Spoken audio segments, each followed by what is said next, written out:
Hi guys, तो start करते हैं आज के इम्पोर्टेंट करंट अफेयर। तो सबसे पहले है डेनमार्क स्ट्रेट कैटरैक्ट। तो देखिए ये न्यूज़ में क्यों है। ये ना एक ऐसा अंडर वाटर वाटरफॉल है जो कि इन्फ्लुएंस कर रहा है ग्लोबल ओशियन सर्कुलेशन और इकोसिस्टम को भी शेप कर रहा है। तो ये एक लार्जेस्ट वाटरफॉल है अर्थ में, जिसकी लोकेशन है आइलैंड और ग्रीनलैंड के बीच में। और ये कब फॉर्म हुआ था? जब लास्ट आइस एज थी 17,500 टू 11,500 के बीच में, तब ये वाटरफॉल फॉर्म हुआ था। देखिए इसकी लोकेशन, ये हो गया आइलैंड, ये हो गया ग्रीनलैंड, ये हो गई डेनमार्क की स्ट्रेट, और यहाँ है ये वाटरफॉल। तो ये कैसे कंट्रीब्यूट कर रहा है? ये ना सिग्निफिकेंटली कंट्रीब्यूट कर रहा है थर्मोलाइन सर्कुलेशन को। और ये देखिए ये है लार्जेस्ट अंडर वाटर वाटरफॉल। देखिए थर्मोलाइन सर्कुलेशन क्या होता है। तो पहले इसका मतलब जानिए। थर्मो का मतलब होता है टेम्परेचर और हलाइन का मतलब होता है सैलिनिटी, यानी खारे पानी की क्षमता। तो देखिए थर्मोलाइन सर्कुलेशन क्या होता है। ये ऐसा मूवमेंट होता है ओशियन करंट का, जो होता है डिफरेंस आ जाता है टेम्परेचर और सैलिनिटी में ओशियन के वाटर में, तब ये ऐसा सर्कुलेशन होता है। और टेम्परेचर और सैलिनिटी चेंज होती है ना, तो फिर वाटर की डेंसिटी भी चेंज होती है।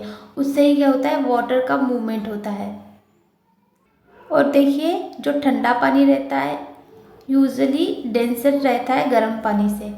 नेक्स्ट है हमारा रूपपुर न्यूक्लियर पावर प्लांट। तो ये न्यूज़ में क्यों है? क्योंकि ना यहाँ एंटी करप्शन आउटफिट चल रहा है, जो कि ये बांग्लादेश का इनिशिएटिव है, ये न्यूक्लियर पावर प्लांट। तो ये तो ऐसे अंडर कंस्ट्रक्शन पावर प्लांट है जो कि बांग्लादेश में है, फिर भी यहाँ एंटी करप्शन के चार्जेस लग के यहाँ इन्वेस्टिगेशन चल रही है। तो ये ना बांग्लादेश का पहला न्यूक्लियर पावर प्लांट है, जो कि ऑनर है इसका बांग्लादेश एटॉमिक एनर्जी कमीशन, और ये ना रशिया के असिस्टेंस के थ्रू बनाया जा रहा है। देखिए न्यूक्लियर एनर्जी क्या होती है। ऐसी एनर्जी होती है जो कि फॉर्म होती है, एनर्जी रिलीज होती है जब न्यूक्लियस से उससे यानी न्यूक्लियस से न्यूक्लियर एनर्जी बनती है। और देखिए न्यूक्लियस कहाँ रहता है? ये एटम के कोर में रहता है, जो कि बना हुआ रहता है प्रोटॉन और न्यूट्रॉन से। तो ये एनर्जी कैसे बनती है? दो वे से बनती है। एक तो फिजन होता है, ये या तो फ्यूज़न होता है। फिजन का मतलब जब दो पार्टिकल टूट जाते हैं उसे फिजन बोलते हैं, टूटना। और फ्यूजन का मतलब दो पार्टिकल जुड़ जाते हैं, तब होता है फ्यूज़न। नेक्स्ट है हमारा international day of epidemic preparedness. तो ये न्यूज़ में क्यों था? क्योंकि रिसेंटली ये अभी ऑब्जर्व किया गया, इसलिए न्यूज़ में था। तो ये 27 दिसंबर को ऑब्जर्व किया जाता है एनुअली, और इसका एम है एडवोकेट करना इम्पोर्टेंस ऑफ प्रिवेंशन, प्रिपेयर्डनेस और पार्टनरशिप अगेंस्ट द एपिडेमिक। तो देखिए एपिडेमिक क्या होता है। देखिए ये तीनों टर्म इम्पॉर्टेंट है। देखिए एपिडेमिक क्या होता है। एक ऐसे जोग्राफिकल रीजन में पाए जाने वाली डिसीज़ होती है एपिडेमिक, यानी छोटे रीजन में पाई जाती है। एंडेमिक क्या होती है? छोटे रीजन में ही पाई जाती है लेकिन दुनिया भर में पाया जाती है।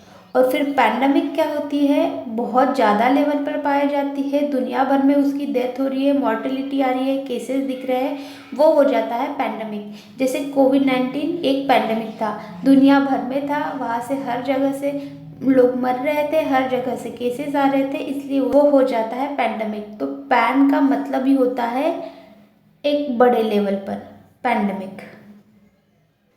देखिए इस डे का हिस्ट्री क्या है। ये फर्स्ट एवर ऑब्जर्व किया गया था 2020 में, यानी कोविड के टाइम में ही।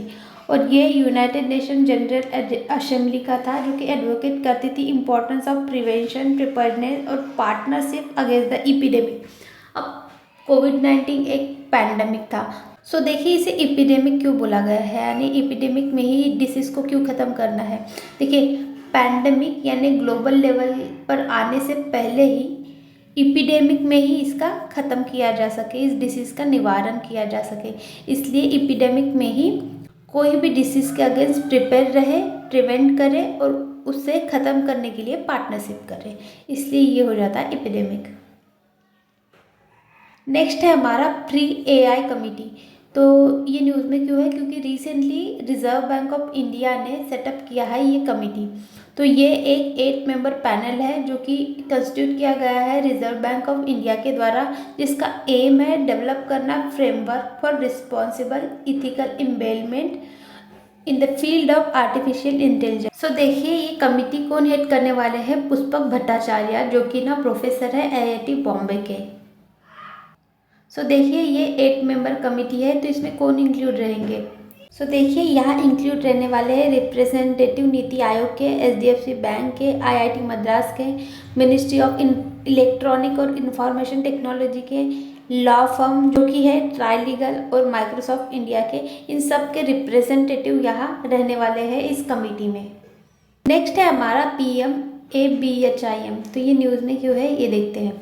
तो देखिए दिल्ली हाई कोर्ट ने ऑर्डर दिया है मेमोरेंडम ऑफ अंडरस्टैंडिंग साइन करने के लिए between the union ministry of health and family welfare और दिल्ली गवर्नमेंट के बीच में ये स्कीम इम्प्लीमेंट करने के लिए। तो देखिए इस स्कीम का इसका फुल फॉर्म है प्रधानमंत्री Ayushman Bharat health infrastructure mission. So जानते हैं इस स्कीम के बारे में। ये एक सेंट्रली स्पॉन्सर स्कीम है with some centre sector component, यानी कुछ पैसा स्पॉन्सर करने से मिलेगा, यानी सेंट्रल और स्टेट के बीच में, और कुछ सेंटर भी देने वाला है। तो ये एक लार्जेस्ट पैन इंडिया स्कीम है जो कि स्ट्रेंथन करने वाली है इंडिया का हेल्थ केयर इंफ्रास्ट्रक्चर। सो देखिए इस स्कीम के ऑब्जेक्टिव क्या है। ये फिल करेंगी जो भी गैप है हेल्थ के इंफ्रास्ट्रक्चर के बीच में और हेल्थ रिसर्चर के बीच में, और यहाँ दोनों जगह में काम करेंगी, जैसे हो गया गांव वाला एरिया या फिर शहर वाला एरिया, प्राइमरी सेकेंडरी और टर्सरी सेक्टर, तीनों सेक्टर में काम करने वाली है। सो देखिए PM अभीम इस स्कीम के बारे में। ये लॉन्च हुई थी 1 फरवरी 2021 को ड्यूरिंग कोविड के टाइम में ये लॉन्च हुई थी। सो देखिए इस स्कीम क्या है। ये स्कीम एडिशन है नेशनल हेल्थ मिशन में, यानी national health mission plus PM अभीम है। तो ये क्या करती है, मेजर करती है, स्कीम को फोकस करती है डेवलप करने के लिए कैपेसिटी हेल्थ सिस्टम में, इंस्टीट्यूशन में, अक्रॉस द ऑल लेवल, जैसे हो गया primary level, secondary level, tertiary level, और दोनों गांव के और रूरल एरिया में और अर्बन एरिया में भी, और प्रिपेयर करता है हेल्थ का सिस्टम और रिस्पॉन्स करता है करंट या फिर जो भी फ्यूचर के पैंडेमिक डिजास्टर आने वाले हैं उनको। नेक्स्ट है हमारा तीस्ता रिवर। तो ये न्यूज़ में क्यों है, क्योंकि बंगाल इरिगेशन डिपार्टमेंट ने अभी रिसेंटली डिसाइड किया है कि जितना भी खेतों में पानी जाने वाला है थ्रू इस रिवर से जाएगा। तो देखिए इसके बारे में जानते हैं। ये ना ट्रिब्यूटरी है जमुना की, जो कि ना उसे ब्रह्मपुत्र रिवर भी बोलते हैं, जो कि फ्लो होती है इंडिया बांग्लादेश में। ये ओरिजिनेट हुई थी चोम्बो से, जो कि एक ग्लेशियर है चांगशू चो का। सो जानते हैं इस रिवर सिस्टम के बारे में।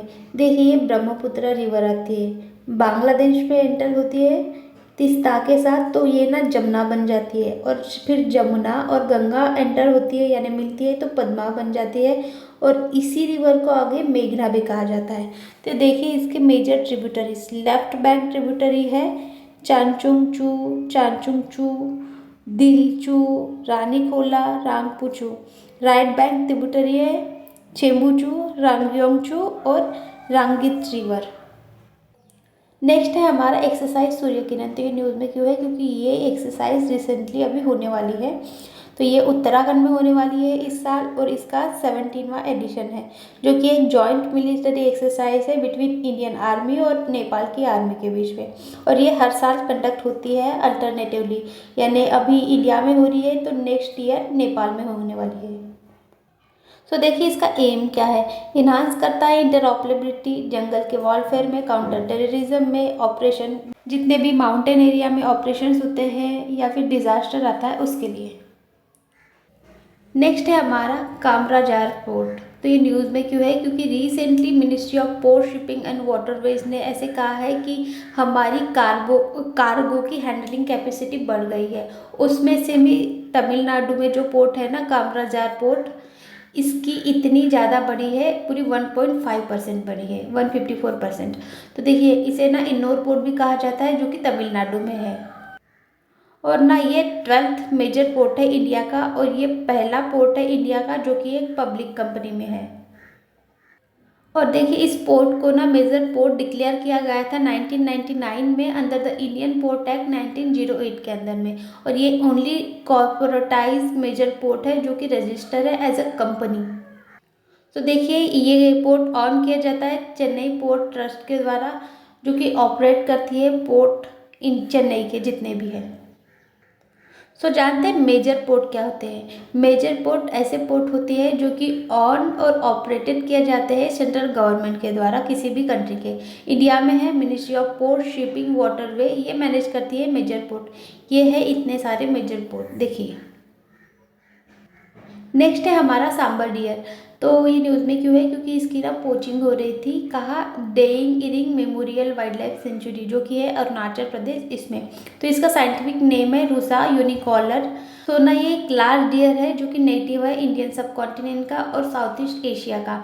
नेपाल में इसे जराव बोलते हैं और चाइना में इसे फोर आइड डियर भी बोलते हैं।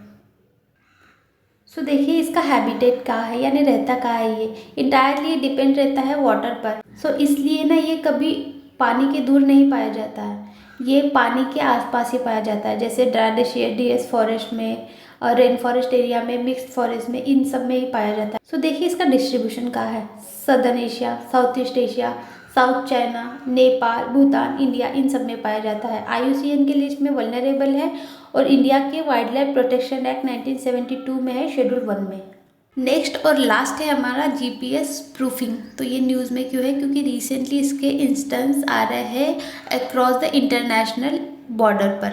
यानी देखिए इसमें ना इंडिया का पाकिस्तान के साथ जो बॉर्डर आता है वहाँ भी इसके इंस्टेंस आ रहे हैं। तो देखिए स्प्रूफिंग क्या होता है। ये एक ऐसी साइबर क्रिमिनल एक्टिविटी होती है जहाँ कोई भी ऐसा प्रिटेंड करता है कि वो हम है ही नहीं और उससे ही ना कुछ एडवांटेज गेन करता है। सो देखिए GPS स्पूफिंग क्या होती है।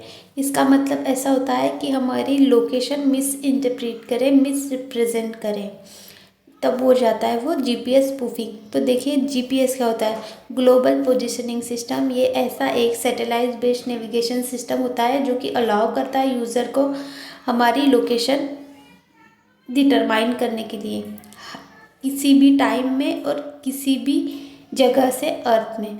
देखिए ये थ्रेट हो रहा है इंटरनेशनल बॉर्डर पर, और एयरप्लेन है, एयरक्राफ्ट, उसको भी। So that's it guys, thank you so much for watching. Video अच्छा लगा होगा तो please like share subscribe and follow for more.